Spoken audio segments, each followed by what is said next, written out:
They said I was too old to matter, that my voice didn't count anymore, that my place in the family had shrunk down to a corner chair in the living room. It stung, because these were my own flesh and blood. But what they didn't know was that the roof over their heads, the house they bragged about, the mortgage they thought they were paying, was resting on my shoulders. And when the truth came out, their tune changed real fast. Stay with me, because this story is one they'll never forget. I can still remember the exact moment the words landed. It was a Saturday afternoon. The whole family gathered in my living room, my son, my daughter-in-law, even my teenage grandchildren sprawled across the couch, their eyes half glued to their phones. We'd just finished lunch. I'd cooked, of course. Roast chicken, mashed potatoes, the kind of meal I thought might remind them of when they were young. But instead of gratitude, I got a sentence that made the walls close in. "You know, Mom," my son said, half laughing, half serious, "you don't really need to worry about things anymore. You're too old to matter in those decisions now." Too old to matter. The words stung like a slap. My fork froze midair. I glanced around the table, hoping someone would laugh, correct him, soften the blow. But no one did. My daughter-in-law gave a polite smile. The grandkids didn't even look up. I forced a laugh myself, trying to brush it off, but inside my chest burned. Too old to matter. That's what my family thought of me. They didn't see the woman who had worked double shifts for years, who had stretched every dollar to make sure bills were paid. They didn't see the sacrifices, the nights of worry, the mornings of determination. All they saw was an older woman sitting at the end of the table. Quieter now, slower maybe, not as quick with her steps or her memory. I sat there nodding, pretending it didn't hurt. But inside, I was screaming, "Don't they know? Don't they realize everything they have is because I never gave up?" The mortgage. The one thing that had hung over this family like a dark cloud for decades. The weight of it. The fear of losing our home. It had nearly broken me once. And now, quietly, steadily, I had become the one holding it all together. They didn't know. They thought the mortgage was being handled by my son, the one who always bragged about his promotions, his smart money moves. They thought the roof over their heads was secured by him. But the truth was, when the bills piled up, when he fell behind, when foreclosure was looming, who stepped in? Me. Month after month, I had been paying what he couldn't, quietly, without fanfare. I had taken from my savings, from the small pension I received, even from the little nest egg I had hoped to leave behind for the grandchildren. And I did it gladly. Because family comes first, because I wanted them safe, under this roof, not scattered, not broken. But to them I was invisible, too old to matter. That night, after they left, I sat in the quiet house staring at the family photos on the wall. Birthdays, holidays, smiling faces, faces that wouldn't be smiling if it weren't for the checks I wrote every month. My hands shook as I held a cup of tea, not from age, but from anger, from heartbreak, from the realization that the people I loved most had no idea who was keeping their world from crumbling. And in that moment, a thought settled in me, heavy and certain. They needed to know. Not for my pride, not for revenge, but because sometimes the truth has to be spoken, even when it shakes the ground beneath your feet. I whispered into the silence. Too old to matter? Let's see how they feel when they find out whose name has been saving this house. And right then I knew. Change was coming. After that family gathering, I couldn't sleep. The words, "too old to matter," replayed in my mind again and again like a cruel echo that refused to fade. I sat at the kitchen table late into the night, bills spread out before me. Electricity, insurance, groceries. And that heavy, familiar envelope, the mortgage statement. I opened it slowly, the way you open a wound that never quite healed. There it was. The numbers staring back at me, the debt that had haunted our family for years. Most people don't know what it's like to carry that kind of weight in silence. To watch everyone around you assume things are fine, while you're the one quietly writing check after check, draining your savings to keep the roof steady over their heads. Month after month, I had stepped in. My son, for all his confidence and bravado, had fallen behind long ago. The truth is, he never wanted to admit it. He wanted to appear successful, wanted his children to think he had everything under control. And so when the bank notices came, when the late fees stacked up, when foreclosure loomed, I was the one who answered. I never told him. I never told anyone. Because that's what mothers do, isn't it? We sacrifice quietly, without expectation of applause. We patch holes before anyone notices the leak. We hold up the walls so the ones we love can live inside them, carefree. But the silence was eating me alive. Each time I mailed a check, I felt pride and pain. Pride because I was saving them. Pain because no one knew. They thought I was too old, too small, too irrelevant to matter. I remembered the nights years ago when my late husband and I struggled to keep this house. How we pinched pennies, took extra shifts, sold belongings, anything to keep the mortgage paid. And now, years later, it was me alone, carrying the same weight, but not for myself. For them, and they didn't even see it. One afternoon, as I left the bank, I ran into an old friend. She asked how I was doing, if retirement was treating me well. I smiled politely, but inside I wanted to scream. Retirement? Rest? There was no rest. I was fighting battles no one even acknowledged. That night, as I tucked away the receipts in my drawer, I looked at the photo of my grandchildren. Their bright eyes, their innocent smiles, they had no idea that Grandma's little pension was the reason they slept peacefully in their own beds. The irony burned in me. Too old to matter, they'd said. Yet every month my signature on those checks was the only thing that mattered. I thought of telling them many times, sitting everyone down, laying the papers on the table, showing them the truth. But pride held me back. Not my pride, my son's. I knew the shame it would bring him, the embarrassment of being exposed, and despite everything, I didn't want to humiliate him.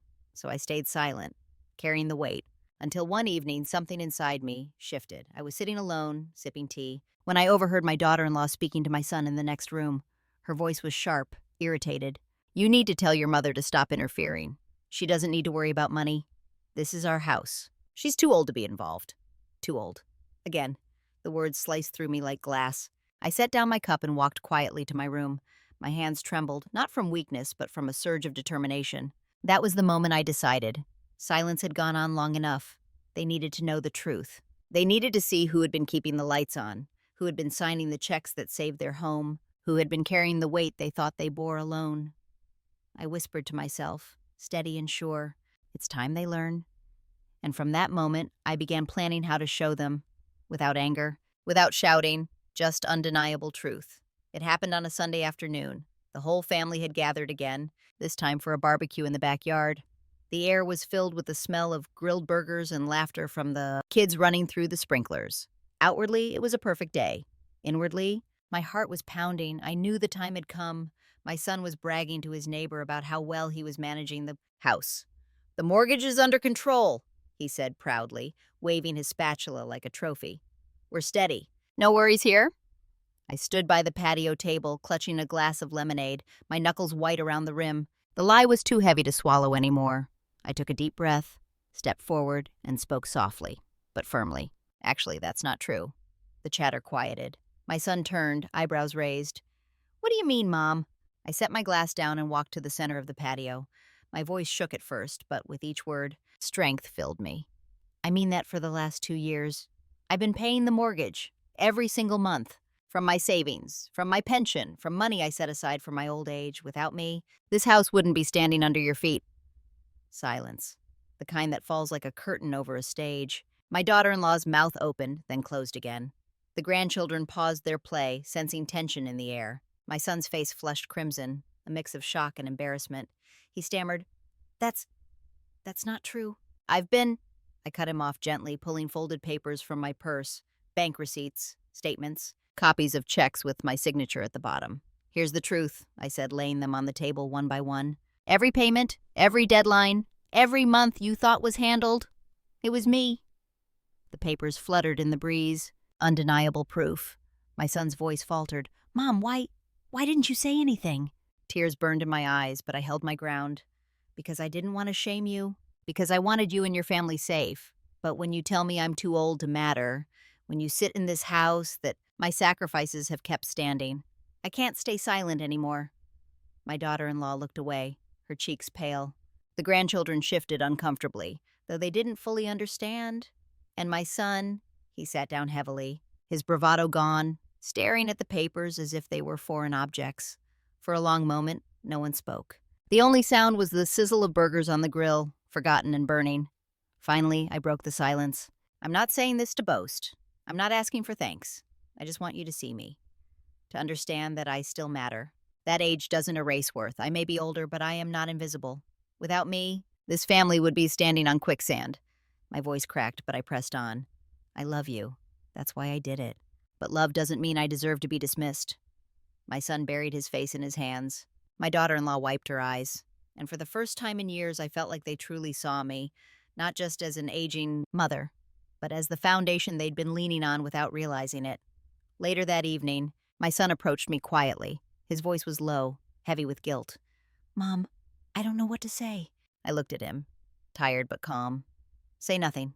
Just remember. Remember who held this family together when you thought you couldn't. And never again tell me, or anyone, that they're too old to matter." In that moment, the weight I'd carried for so long finally lifted. Not the financial burden, but the silence, the invisibility. The truth was out, and it could never be buried again. The days after that backyard revelation felt different. The silence in the house wasn't heavy anymore. It was thoughtful. My son avoided eye contact at first, moving carefully around me as if words might shatter the fragile truth still hanging between us. But I noticed the small changes. One morning he brought me a cup of coffee before I even asked. He sat across from me at the table, fidgeting with the mug in his hands. Finally, he cleared his throat. "Mom, I owe you an apology. I didn't just take your help for granted. I erased you. I acted like you didn't matter, and I'm ashamed." I listened quietly. Part of me wanted to cry. Part of me wanted to shake him and say, "Do you realize how much those words hurt?" But instead, I just nodded. Because sometimes the apology itself is enough. My daughter-in-law was slower to soften. Pride ran deep in her, and I could see the embarrassment in her eyes every time we crossed paths. But one evening, as I tucked the kids into bed, she lingered in the hallway.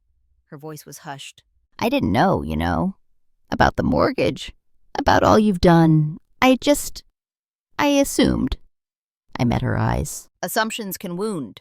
She swallowed hard, then whispered, "Thank you for everything. I mean it. It wasn't dramatic, it wasn't loud, but it was genuine. And that was enough to start mending the cracks." The grandchildren, though, were the quickest to shift. Kids have a way of cutting through pride and landing straight at the truth. My oldest grandson plopped down beside me one afternoon, handing me his phone. "Grandma," he said with wide, honest eyes, "is it true you paid for this house?" I smiled faintly. "Yes, sweetheart. It's true." His jaw dropped. Then he grinned like I just revealed I was a superhero. "That's so cool! You saved us!" The innocence of his excitement melted something in me. He didn't see me as too old. He saw me as powerful, as someone who mattered in the most real way. And little by little, the respect I had longed for began to return. They asked my opinion more often, about bills, about the kids, even about dinner plans. My daughter-in-law started leaving space for me in conversations instead of talking over me. My son began including me when he discussed his future goals, as if my wisdom had weight again. One evening after dinner, my son set down his fork and looked straight at me. His voice was steady, but his eyes shone with regret. "Mom, I know I can't undo the words I said, but I want you to know you're not a burden. You're not invisible. You're the reason we're standing here, in this house, together. And I'll never forget that again." Tears welled in my eyes, not just from the words, but from the truth I could finally feel in them. It struck me then how fragile family bonds can be, how easily careless words can slice them apart, and how desperately we need truth to stitch them back together. I realized something else, too. My silence had played a role. By carrying the weight alone, I had allowed them to believe a lie. By hiding the truth, I had protected their pride but erased my own presence. Speaking up didn't just free me, it freed them from ignorance. It gave them a chance to grow, to learn, to see me as more than just an aging figure in the background. That night, as I lay in bed, I felt lighter. For the first time in years, I didn't feel like a shadow in my own family. I felt seen, I felt valued, and deep inside I knew respect once lost is hard to regain. But when it comes back, born out of truth, forged in honesty, it is stronger than it ever was before. As the weeks rolled on, something shifted permanently in the air of that house. The awkwardness faded, replaced by a new rhythm. A rhythm of respect, of listening, of acknowledgement. And in the quiet moments, I found myself reflecting on everything that had happened. The words that wounded me, the truth I revealed, and the lessons we all carried forward. For me, the biggest lesson was this: silence can be heavy. But truth is heavier if it stays buried. I had carried the mortgage payments like a secret, believing I was protecting my family. But in shielding them, I erased myself. I let them believe I was insignificant, when in reality I was holding up the very walls around them. Age has a way of convincing people you've already lived your worth, that your best years are behind you, that your opinions are out of date, that your contributions don't matter anymore, and sometimes when you hear those lies enough, you begin to believe them yourself. But standing there that afternoon, laying down those receipts, proving the undeniable truth, I remembered something I had almost forgotten. I still matter. Not because of the money I spent, not because of the mortgage I paid, but because my life, my love, My sacrifices still shape the future of this family. For my son, the lesson was humility. He admitted later that his pride blinded him. He wanted to appear strong, capable, the provider. And in chasing that image, he failed to see the real provider had been standing beside him all along. My daughter-in-law learned too. She confessed that she had judged me unfairly, assuming my age meant irrelevance. Now she watches me differently, sometimes with guilt, sometimes with gratitude, but always with acknowledgement. And the grandchildren? They will grow up knowing that their grandmother was not someone fading into the background, but someone whose strength built the stage they now dance on. One evening, my grandson hugged me tightly and whispered, "Grandma, you're the strongest person I know." That, more than anything, healed the cracks in my heart. But the truth is, I didn't reveal the mortgage story for their approval. I revealed it because there comes a time when silence becomes too costly, not just in money, but in dignity. And every person, no matter their age, deserves dignity. I want others, especially those in my shoes, those who've been told they're too old, to hear this. You are not a burden. You are not invisible. You are not finished. Your value does not fade with time. It transforms. It deepens. It becomes the anchor for the generations that follow. Yes, words can wound. Being told I didn't matter cut me deeply. But I learned that the wound was also an invitation to stand up, to remind them and myself that age doesn't erase worth. If anything, it enriches it. I often think about what would have happened if I had stayed silent forever. Maybe they would have kept dismissing me. Maybe resentment would have grown until it was too late to repair. Instead, truth opened a door. It forced them to see me, really see me, and in doing so, it gave us all a second chance. Now, when I walk through that house, I no longer feel like a shadow in the corner. I feel like the foundation itself. And foundations, though often unseen, are what keep a home standing strong. One evening, as the sun set and painted the walls in gold, my son sat beside me and said, "Mom, we'll never forget what you did. You showed us not just who paid the mortgage, you showed us what family really means." And in that moment, I knew this wasn't just my lesson, it was theirs, a lesson they'll carry long after I'm gone. Because sometimes the only way to teach your worth is to let the truth speak louder than silence. Today, when my family looks at me, it isn't with dismissal or impatience. It's with respect, with gratitude. They finally understand I wasn't too old to matter. I was the reason they still had a home to gather in. Life has a way of humbling us, of forcing truth into the open when words cut too deep. And though it hurt to be told I didn't count, I proved, both to them and to myself, that age doesn't erase value. It strengthens it. So if you've ever been made to feel invisible, remember this: your presence, your sacrifices, your story, they matter more than anyone may admit. And sometimes the most powerful lesson you can give your family is simply reminding them who really holds the foundation together. Like, share, and subscribe for more stories of strength and truth.